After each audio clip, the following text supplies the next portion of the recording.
কেন আজকে এখানে এক জায়গায় হয়েছে, আজকে হচ্ছে ইন্টারন্যাশনাল নার্স হয়েছে। তার মানে হচ্ছে নার্স আগে এটা নার্সের ইম্পর্টেন্স ছিল না, কিন্তু এখন দেখা যাচ্ছে যে একটা চিকিৎসার উপায় অনেক লোকের চিকিৎসা করতে গেলে খালি ডাক্তারই হবে না, নার্স এবং attendant different types of services তাদের দিতে হয়। প্রত্যেকটার ইম্পর্টেন্স একটা আছে। সেজন্য কি দেখা যাচ্ছে এই যে আমাদের চিকিৎসাটা আমরা করছি, এদের মধ্যে ডাক্তারদের মতন নার্সদেরও যথেষ্ট অবদান আছে। এবং আমি মনে করি তারা একটি স্কুল দেয়, আমাদের আমরা কাজকর্ম করি তাদের এর জন্যে, তাদের কাজগুলো আমাদের ডাক্তারদের কাজের মতন খুব প্রয়োজনীয় আছে। সেই জন্যে আমরা ভাবছি যে আজকে সবার সামনে এসে আমাদের যারা নার্স, আমাদের যারা কাজ করেন, আমাদের সাথী যারা আছেন, তাদের সবাইকে একটা উদ্দেশ্য করে আমরা কেন কী করছি, কী ব্যাপার সেটা করে আপনাদের জানাচ্ছি। আমার মনে হয় আপনারা এটা ভালো লাগবে, আমরাও চাইবো যে আপনারা ভালো লাগুক, আমরা এই কাজটা করতে ভালো লাগবে আপনাদের। আর আমাদের সঙ্গে আপনাদের আরও জায়গায় মানে জানাশোনা কথাবার্তা একসঙ্গে মাঝে মাঝে এরকম হওয়া উচিত। আর এর মধ্যে যে আমাদের সঙ্গে যে আপনাদের যে একটা ভালো সম্পর্ক আছে, যাদের জন্য আমরা এটা করছি, যেমন রুগীদের জন্য যারা করছি, তারা এটা নিশ্চিত হবে যে না আমাদের দেখাশোনাটা ভালোভাবে হচ্ছে। এবং ডাক্তারবাবুরা শুধু নয়, আগে আমাদের সঙ্গে যারা চিকিৎসা নার্সরা আছেন, তারা আমাদের ডাক্তারবাবুদের সঙ্গে এবং তার সঙ্গে আরও যারা উপস্থিত আছেন, নাম অনেক ছেলেরা কাজ করছেন, অনেক ছোটো ছোটো কাজ আছে যেগুলো শুধু দেখা যায় না। যেমন ধরুন এই একটা রাত্রি নাইট ডিউটি পুরো একটা লিফট চালানোর লোক, একটা অ্যাম্বুলেন্স চালানোর লোক, এগুলো প্রত্যেকটা খুব খুব প্রয়োজনীয় জিনিস, কেউ বুঝতে পারে না আসলে। সেই জন্য আমরা বলছি যে আমরা সবাইকে বলতে চাচ্ছি যে আপনাদের কাজ আমাদের খুব উপকার দরকার। এবং এইটার জন্যে আজকে সবার মিলে একটা একসঙ্গে কীভাবে যে বলা যে আপনাদের সব প্রয়োজন আছে, আমাদের যারা কাজ করছেন নার্সরা তো আছেনই। এবং এই নার্সের আইডিয়াটা প্রথমে কিন্তু হয়েছিল মানে আমাদের সেই সময় একটা মধ্য এশিয়াতে একটা যুদ্ধের একটা অবস্থা হয়েছিল, তাতে খ্রিস্টান এবং অখ্রিস্টানের মধ্যে একটা ঝগড়া জাতীয় এই জায়গাটা হয়েছিল। এবং এই যুদ্ধের খুব অনেক দিন ধরে চলেছিল। এবং তাতে দেখা যাচ্ছিল যে আমাদের অনেক সৈন্য মারা যাচ্ছে। তখন ওরা বলল যে কী ব্যাপার দেখা যায়, তখন একজন খুব নামতারা যে আপনারা দিচ্ছেন এই নার্সটা বললেন যে এইখানে আমাদের অসুবিধা হচ্ছে, এই নার্সদের কী কাজ করতে হয় পরিষ্কার বলে দিতে হবে, নার্সরা কীরকম কাজ করবে এবং সেই কাজের জন্য তাদের কীভাবে আমরা তাদের করতে পারবো, ক্ষতি করতে পারবো, এগুলো বুঝতে হবে। আগে আমরা চাই যে আপনাদের সঙ্গে আমরা একসঙ্গে নিজে কিছুক্ষণ থাকি এবং আমরা আপনাদের আপনাদের প্রশ্ন থাকলেও করবেন। আর একজন ডাক্তারবাবু এসছেন, ডাক্তার ছাড়াও কিছু যারা কাজ করে এসছেন, যারা ধরুন টেকনিশিয়ান এসছেন, যারা এক্সরে এসছেন, যারা এমআরআই যারা করছেন, আলট্রাসোনোগ্রাফি করছেন, তারা সবাই একটা দিক আছে, যে দিকটা প্রত্যেকটা দিকের খুব প্রয়োজন আছে। এই প্রয়োজনটা কী করে করা যায়, এই করা যাবে।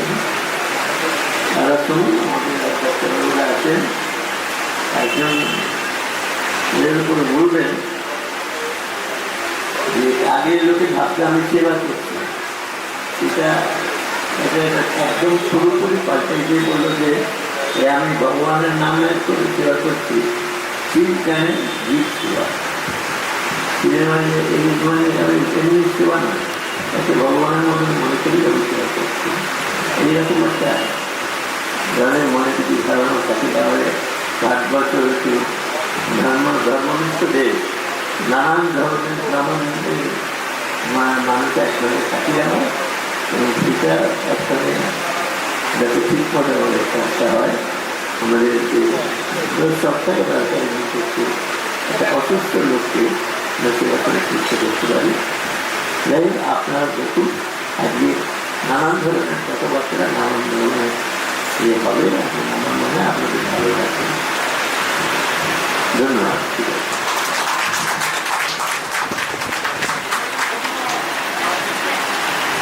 সবাই এখানে দেখবেন।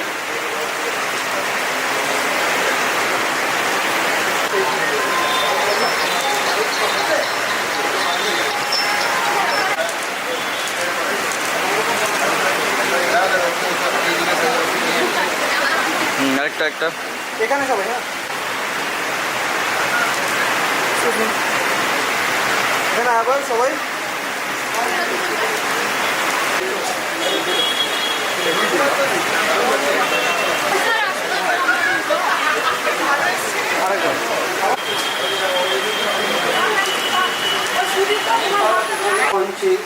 একই সাথে আমরা আনন্দে ভেসে উঠেছি। আর আন্তর্জাতিক বিশেষ এই দিনটাকে উদযাপন করার লক্ষ্যেই আজকে আমাদের এই অনুষ্ঠান।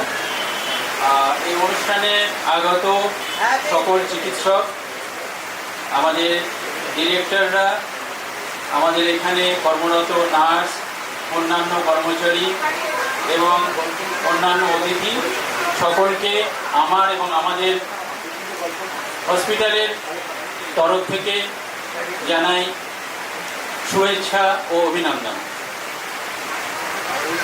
প্রথমেই আমি আজকে যার জন্মদিন বা যাকে কেন্দ্র করে আজকের এই অনুষ্ঠানের উদযাপনের সূচনা, সেই মহিয়সী নারী তথা আধুনিক নার্সিং পরিষেবার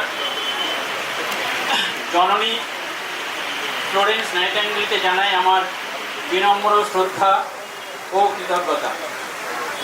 সেই সঙ্গে আজকের এই দিনে আমাদের এখানে কর্মরত তথা আপামর বিশ্বে মহতী মানব সেবায় নিয়োজিত সমস্ত সেবিকাদের জানাই আন্তরিক শুভেচ্ছা ও অভিনন্দন।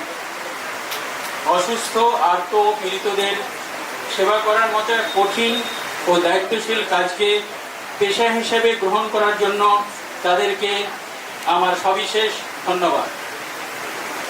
সারা বিশ্বে কোভিডের মতো অতিমারিতে নিজের এবং পরিবারের জীবনকে তোয়াক্কা না করে যারা নিরলস ও অক্লান্ত সেবা দিয়ে অনেক মানুষের জীবন বাঁচিয়েছেন এবং নিজেদের দায়িত্ব কর্তব্য থেকে সরে না গিয়ে এই মহান লড়াইয়ে সামিল হয়েছেন, তাদেরকে আমার বিশেষ কৃতজ্ঞতা ও কুর্নিশ।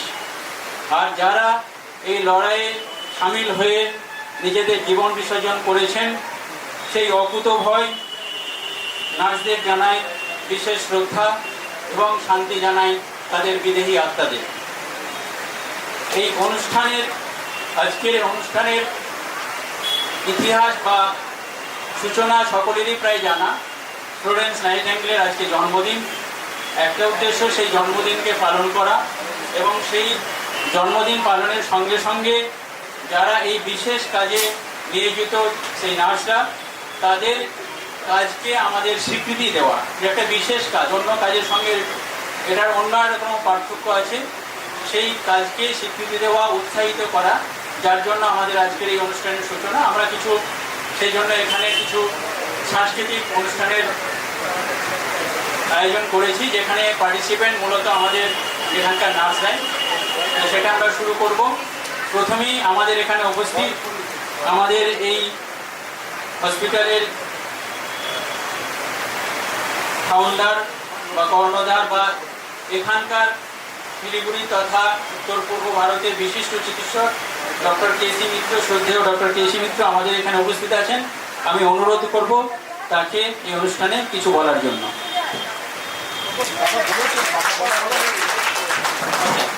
সরি, ওনার আগেই কিছু বলেছেন।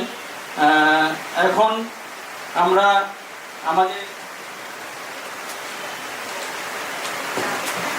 অনুষ্ঠানের প্রথমেই যেটা উদ্বোধনী সঙ্গীত, সেই উদ্বোধনী সঙ্গীতের যারা পার্টিসিপেট করবেন আমি অনুরোধ করব তারা এখানে তাদের মঞ্চে চলে আসতে, এবং এই উদ্বোধনী সঙ্গীত দিয়ে আমাদের আজকের অনুষ্ঠানের শুরু হবে। যারা যারা আছেন তারা এখানে চলে আসুন এবং আমাদের উদ্বোধনী সঙ্গীত এখনই শুরু হবে।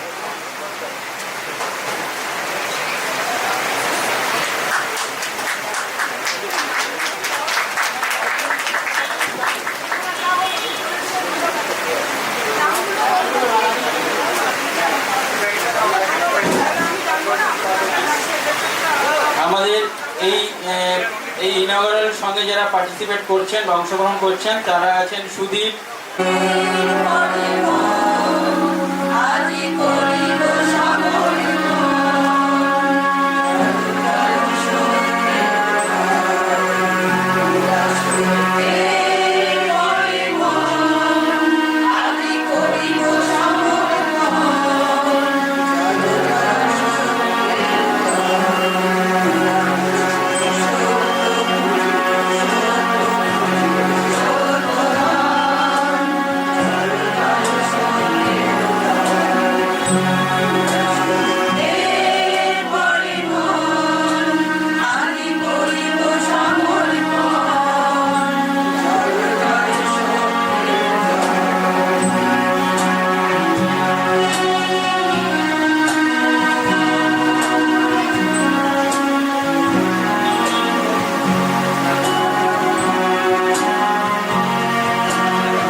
উদ্বোধনী সঙ্গীত যারা পরিবেশন করলেন তাদেরকে অনেক ধন্যবাদ।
দেবীকে মঞ্চে আসার জন্য অনুরোধ করা হচ্ছে।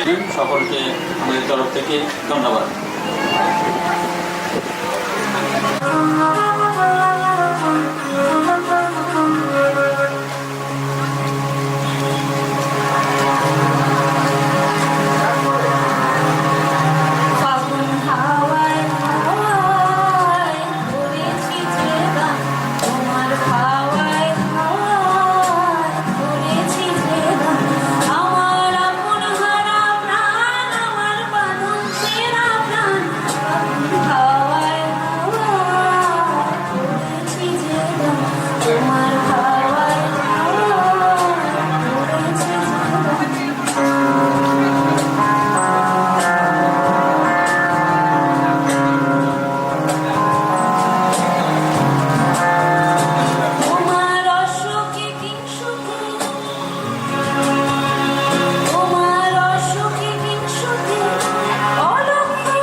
চিকিৎসক ডক্টর আব্দুল রাকিব, তাকে এখানে আসার জন্য আমি অনুরোধ করছি।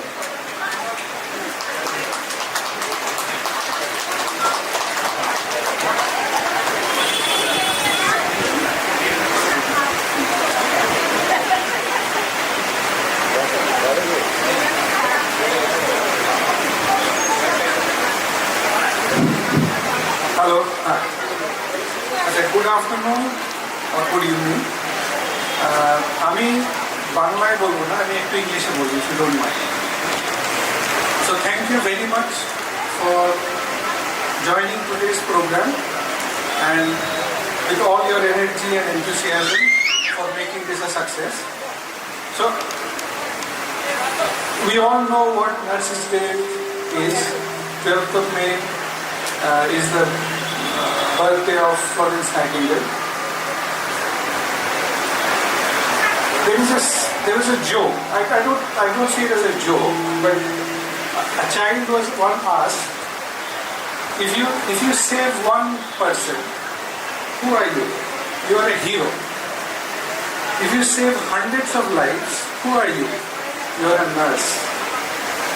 And I thought that was quite interesting, that it came out from a child's mind, that even they can see how important the nurse's role is. So today I don't want to talk too much about what we already know about nurses, that they are the backbone of any healthcare organization or any hospital. But I wanted to talk more about, very briefly, the challenges that faces the nursing profession. First and foremost, the diversity of roles of nurses have evolved tremendously. Nurses are no longer the old Florence Nightingale who used to go around in the hospital in the evening with a lamp in her hand nursing patients. Nowadays nurses have to deal with many scenarios. They are in the operation theatre, they are in the community, they are in the wards, they are doing vaccinations and many other roles. The other challenge is technology. Nurses are no longer just there giving nursing care, they also have to deal with a lot of technologies. There's computers, there's machines, we've got syringe pumps, we've got ABG machines, and I think some of the best nurses have actually adapted to these technologies much better than others. And I think that is something I would like to encourage all our nurses to do, is not to be phobic about technology. Learn what is there. If you can use a smartphone, you can basically use any technology if you are just taught once. The other issue that I think is very important that we need to highlight is, as nurses, we all should be very good at record keeping. Anything you do to the patient has to be recorded in ink, okay, or on the computer. This is very important for many reasons, including medical legal reasons. And the last point I want to make is that nurses have to be part of the team. This is what is called collaborative practice. You know, in our ICUs, in the wards, nurses work with technicians, with doctors, with RMOs, and sometimes the boundaries are blurred. And I think with good reason. If a technician is not around, I'm sure a nurse should be able to do an EKG or some other investigations or like ECG. So there should be some overlap in terms of skills. So I think it doesn't help if nurses or technicians say, this is not my job. I think it is important to be able to fill in the gaps when it is required. So these are the things that I wanted to talk about in terms of the challenges. I would also like to thank all the nurses and all the staff of the hospital who did a tremendous job during the COVID pandemic. So to all the COVID warriors, I salute you. And on a very lighter note, apparently nursing, the profession of nursing is the largest profession in the healthcare system. So, you will never be out of a job. You will always have a job.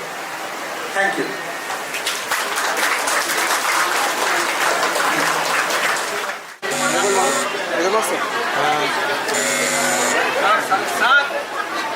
স্যারের permission দিতে হবে। কি? Do you all agree? Do you all agree? Should I? Okay.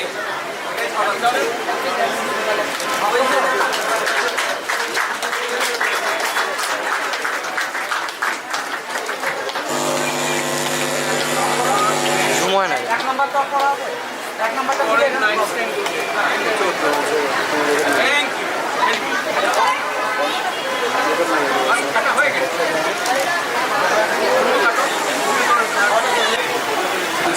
Samir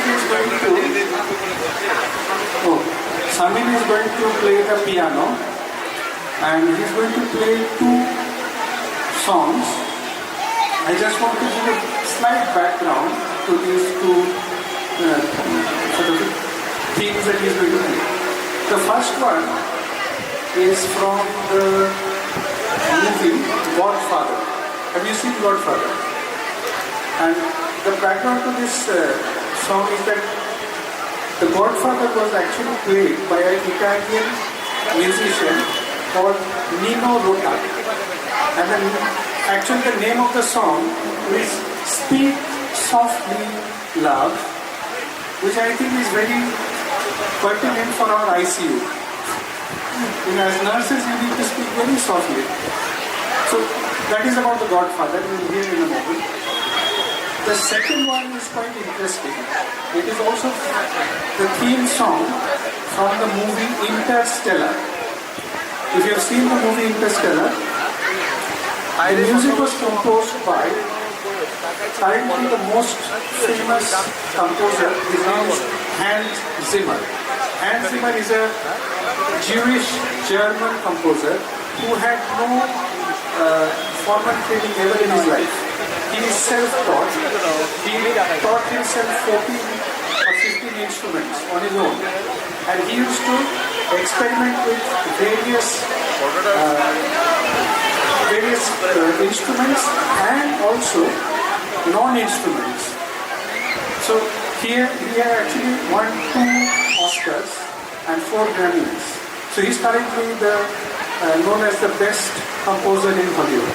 So Samir is going to play first The Godfather and then the Interstellar. Thank you.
আমিরকে সুন্দর piano শোনানোর জন্য অনেক ধন্যবাদ।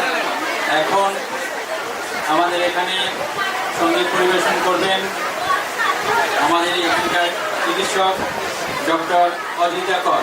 Doctor Adita করকে মঞ্চে আসার জন্য অনুরোধ করছি। কিন্তু হ্যাঁ, মহামারী, অতিমারি এগুলো নিয়েই ডাক্তার এবং নার্সের জীবন এবং চিকিৎসার সঙ্গে যুক্ত সকল মানুষের জীবনই কেটে যায়, কিন্তু এতে ভয় পেলে আমাদের চলে। সেই জন্যই কবিগুরুর কথায় এই সম্বন্ধেই কয়েকটি লাইন গান করে শোনা। আমি মারের সাগর পাড়ি দেব, বিষম ঝড়ের বাই আমার ভয় ভাঙাই দায়। আমি মারের সাগর পাড়ি দেব, মা ভৈবানের ভার শানিয়ে ছেঁড়া পালের বুক ফুলিয়ে তোমার ওই পারেতে যাবে তোরে ছায়া মাটির ছায়।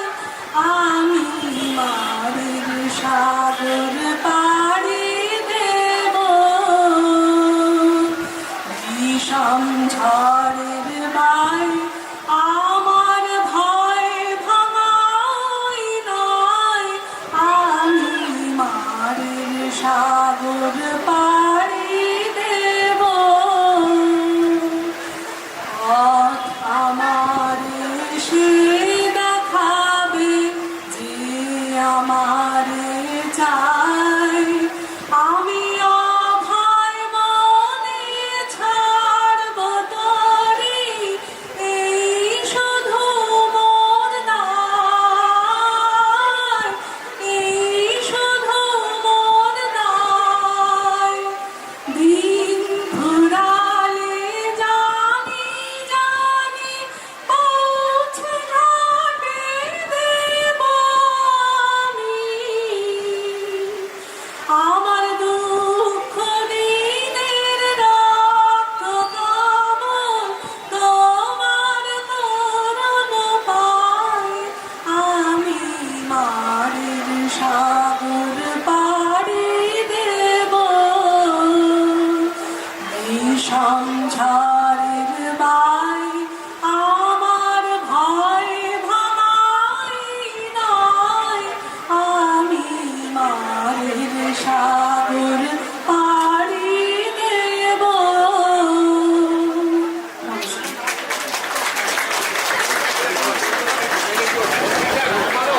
ধন্যবাদ। খুবই ভালো লেগেছে আমাদের সঙ্গীত। আমরা বুঝতে পারছি যে অনেকেই আছেন এখানে যারা তাদের চিকিৎসা ছাড়াও অন্যান্য অনেক সাংস্কৃতিক পরিচয় আছে, কিন্তু আমরা জানতে পারছি এবং আশা রাখছি ভবিষ্যতে আমরা তাদের কাছে আরও অনেক কিছু শুনতে পারব। এখন আমাদের এখানে এতক্ষণ গান, আমরা একটু নাচের দিকে যাব। আমাদের এখানে এখন নাচ পরিবেশন করবেন অনিক ঘোষ। অনিক ঘোষকে এখানে আসার জন্য অনুরোধ করছি। সে আমাদের এখানকার স্টাফ সুদীপ ঘোষের ছেলে।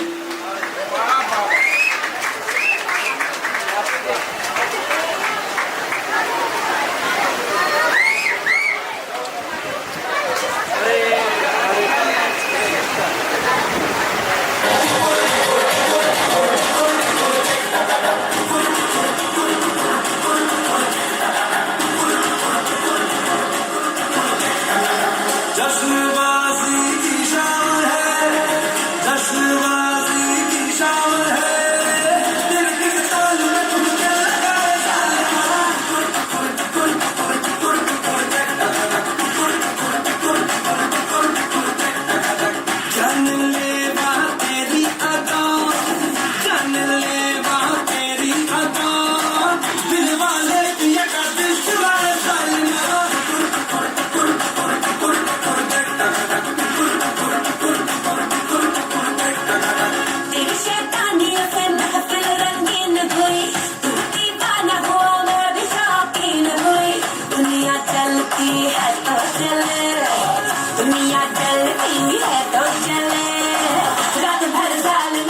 संग नचे ढालना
মেহেলিকা রহমান নৃত্য পরিবেশন করবে, তাকে আসার জন্য অনুরোধ করছি।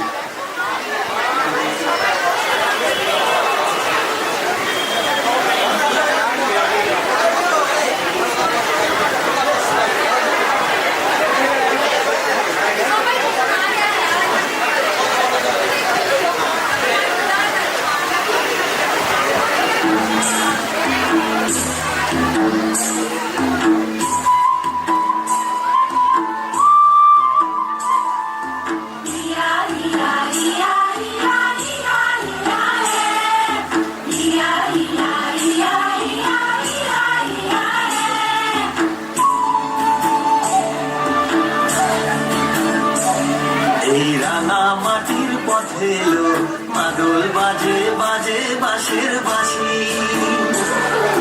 মাদল বাজে বাজে বাঁশের বাঁশি।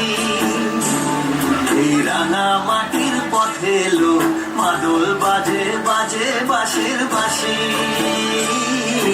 মাদল বাজে বাজে বাঁশের বাঁশি। বাঁশি বাজে বুকের মাঝে এলো, মন লাগে না কাজে এলো, রইতে নারী ঘরে হলো, প্রাণ হলো উদাসীল। মাদল বাজে বাজে বাঁশের বাঁশি, মাদল বাজে বাজে বাঁশের বাঁশি।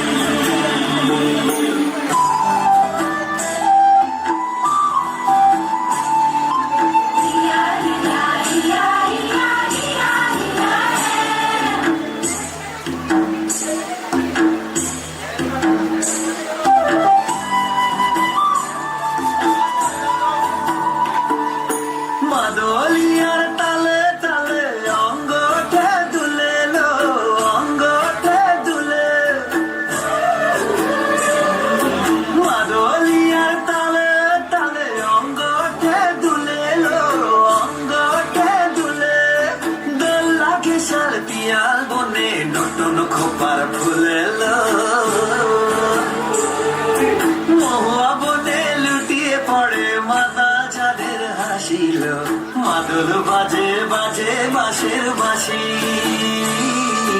মাদল বাজে বাজে বাঁশের বাঁশি।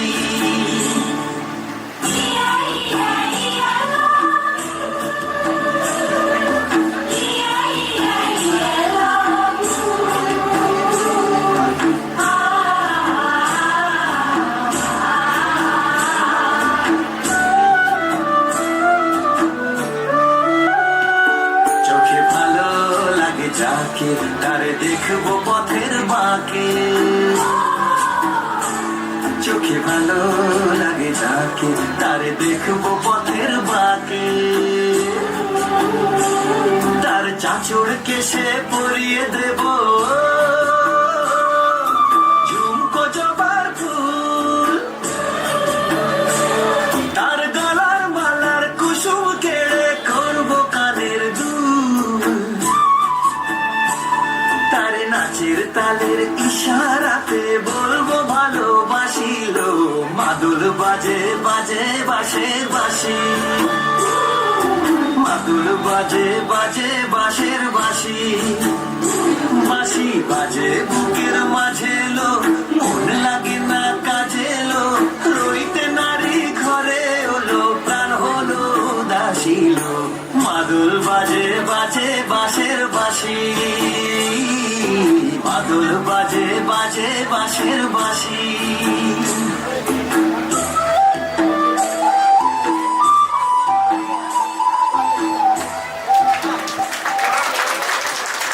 আমাদের সুবর্ণধারী তথা আমাদের এখানে বিভিন্ন কাজকর্মের সঙ্গে যুক্ত অরুণাভ ঘোষ তথা রাজাদাকে এখানে আসার জন্য অনুরোধ করছি তার সঙ্গে পরিবেশন করুন।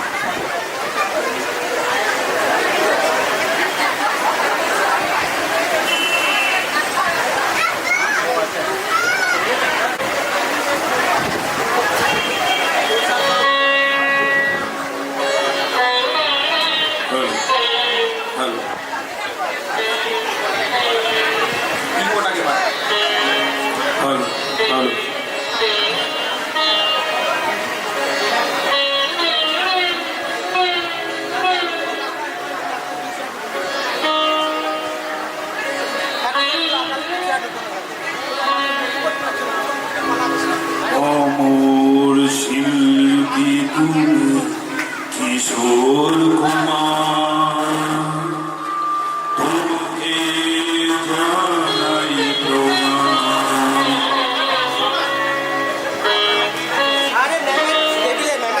অমর শিল্পী তুমি,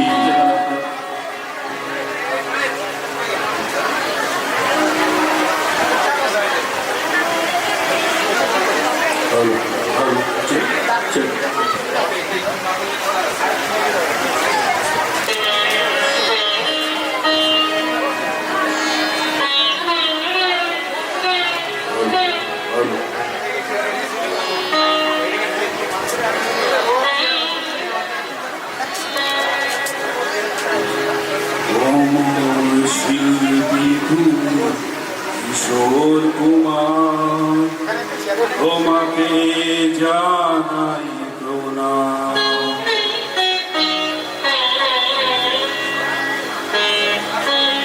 অমর শিল্পী তুমি কিশোর কুমার, তোমাকে জানাই প্রণাম।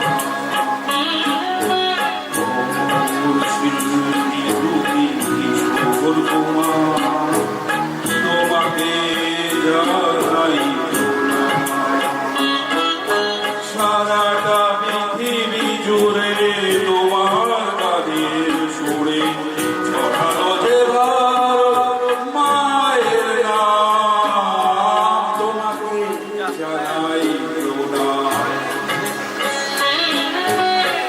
অমর শিল্পী তুমি কিশোর কুমার, তোমাকে জানাই প্রণাম।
নার্সরা, তাদেরকে তাড়াতাড়ি মঞ্চে চলে আসার জন্য অনুরোধ করছি। এরপরে আরও অনেক অনুষ্ঠান আছে আমাদের, দেরি না করে তাদেরকে এখানে আসার জন্য অনুরোধ করছি। যারা আদিবাসী নৃত্য পরিবেশন করবে তাদের সকলকে চলে আসার জন্য অনুরোধ করছি।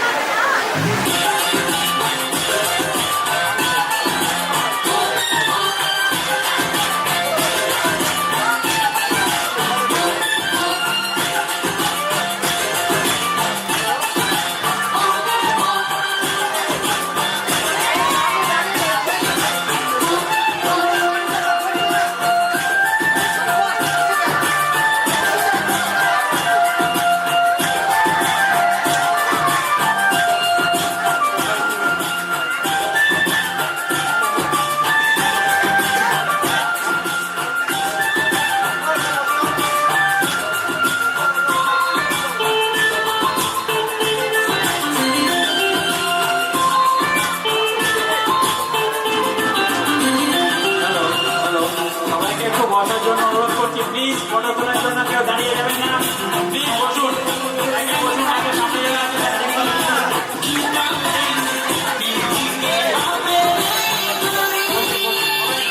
অনুরোধ করছি সবাইকে বসতে, তাহলে কেউই দেখতে পাচ্ছে না।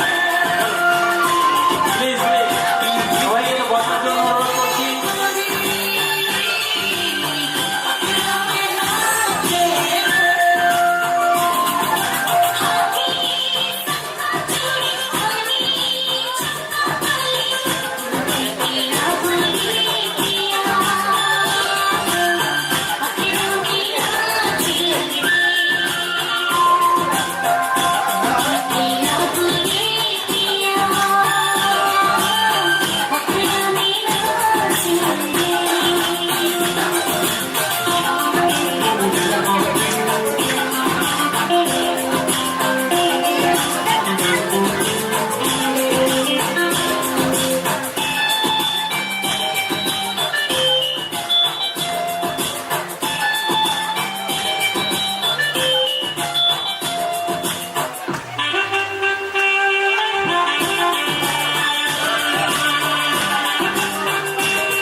দারুণ নৃত্য পরিবেশন করার জন্য গান বক্তৃতা খুব সুন্দর লাগে।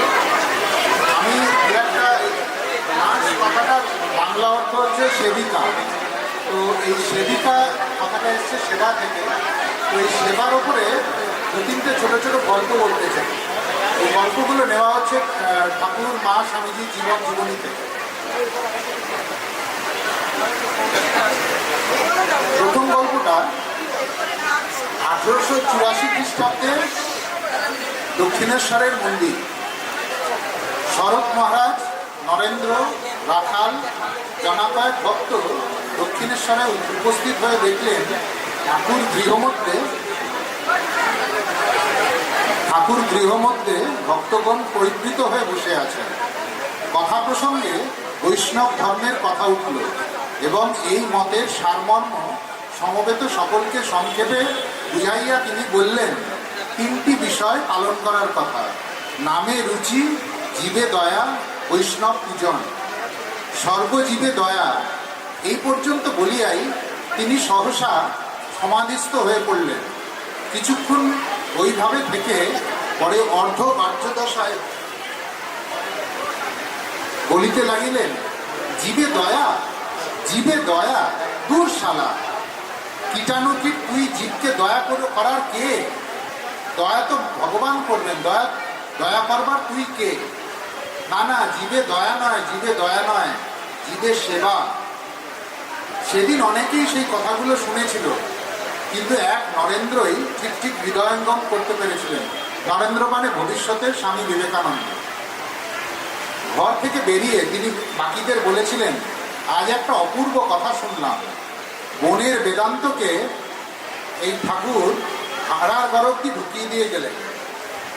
সবাই ঈশ্বরের অংশরূপে দেখা, সবাইকে ঈশ্বরের অংশরূপে দেখা ও ঈশ্বর গানে তাদের সেবা করা। যদি কোনোদিন সুযোগ পাই, সারা পৃথিবীকে আমি এই বাণী শোনাতে চাই। কাউকে দয়া করলে সেই কর্মীর মনে একটা অহং ভাব আসে, কিন্তু সেবার মধ্যে এই অহং ভাব একেবারেই বিদ্যমান না।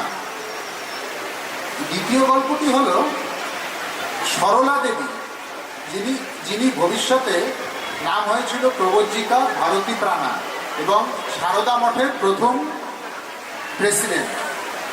উনি লেডি ডাফরিন হসপিটালে নার্সিংয়ের ট্রেনিং প্রাপ্ত ছিলেন তখনকার দিনে, যখন ব্রাহ্মণ সন্তানরা হাসপাতালে কাজ করছে এটা কেউ ভাবতেই পারতেন না। তখন শ্রী মায়ের খুব অসুখ, 1918-19 সালের ঘটনা। শ্রী মা মানে আমাদের মা সারদা দেবী কালা জ্বরে ভুগছেন, বাতের ব্যথা, মুখে রুচি নেই। কবিরাজের কথা মতো ভাত, পোস্ত, আমরুলের শাক সামান্য খেতেন। কবিরাজ বলেছিলেন দুধটা একটু বেশি করে খেলে ভালো হয়। আমি মানে সরলা দেবী লিখছেন, আমি মাকে দুধ খাওয়াতাম ও থার্মোমিটার দিতাম। মাঝে মাঝে মা দুধ খেতে চাইতেন না, তখন বলতাম, মা তবে মহারাজকে ডাকি। মহারাজ মানে স্বনামধন্য স্বামী শারদানন্দ, যিনি মায়ের ভারী বলে পরিচিত। মা তাকে অত্যন্ত স্নেহ করতেন, ঠাকুরের ডিসাইপল। যখনই মহারাজের কথা শুনতেন তখনই মা ছেলে মানুষের মতন চুপ করে দুধটা খেয়ে নিতেন। একদিন রাতে 11টার সময় দুধ খাওয়াতে গেছি, মা বেঁকে বসলেন, দুধ খাবো না। আমি বললাম, তবে কি মহারাজকে ডাকবো? মা বললেন, ডাক তোর মহারাজকে। মহারাজ আসলে মা তাকে কাছে বসতে বললেন। মহারাজ মায়ের গায়ে পায়ে হাত বুলিয়ে দেওয়ার পর বললেন, মা এবার একটু খাবেন? মা খাবো বলার পর বললেন, মহারাজ বললেন, তাহলে সরলা আপনাকে খাইয়ে দিই। মা বললেন, না, ও খাওয়াবে না, ও খালি রাত দিন মা খাও মা খাও আর বগলে কাঠি দাও, এই দুটোই শিখেছে। আমি ওর হাতে খাবো না, তুমি খাইয়ে দাও। মহারাজ একটু করে ফিডিং কাপে মায়ের একটু দুধ নিয়ে মায়ের মুখের মধ্যে ঢেলে দিলেন। তারপর বললেন, মা একটু জিরিয়ে খান। মা বললেন, দেখো দেখি কি সুন্দর কথা, একটু জিরিয়ে খান। এই কথাটা ওরা বলতে জানে না কেন? এটাতে সরলা দেবীর একটু অভিমান হয়েছিল। পরদিন সরলা দেবী নিজেই বলছেন যে আমার একটু অভিমান হয়েছিল। আমি মহারাজকে বললাম, মা বোধহয় আমার ওপর বিরক্ত হয়েছে, দুধ খাওয়ানো আর থার্মোমিটার দেওয়ার কাজটা অন্য কাউকে করতে বলুন, বাকি কাজ আমি করে দেবো। মাঝখানে আমাকে অন্য কোনো কাজে বাইরে যেতে হয়েছিল, বোর্ডিংয়ের কাজে।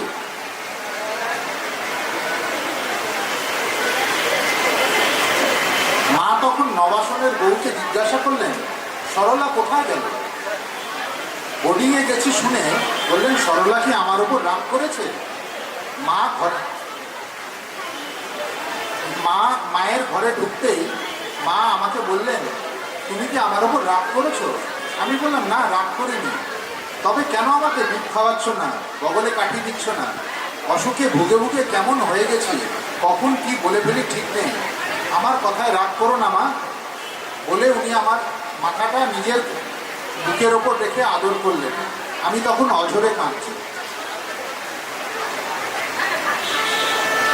আরেকটা কথা, এটা স্বামী নির্বাণানন্দ, যিনি ঠাকুরের মানসপুত্র রাখাল মহারাজের বহুদিনের সেবক ছিলেন, তার স্মৃতিকথা থেকে তিনি লিখেছেন, আরেকটি কথা আছে যার নাম সেবা পরাধ, সেবা অপরাধ।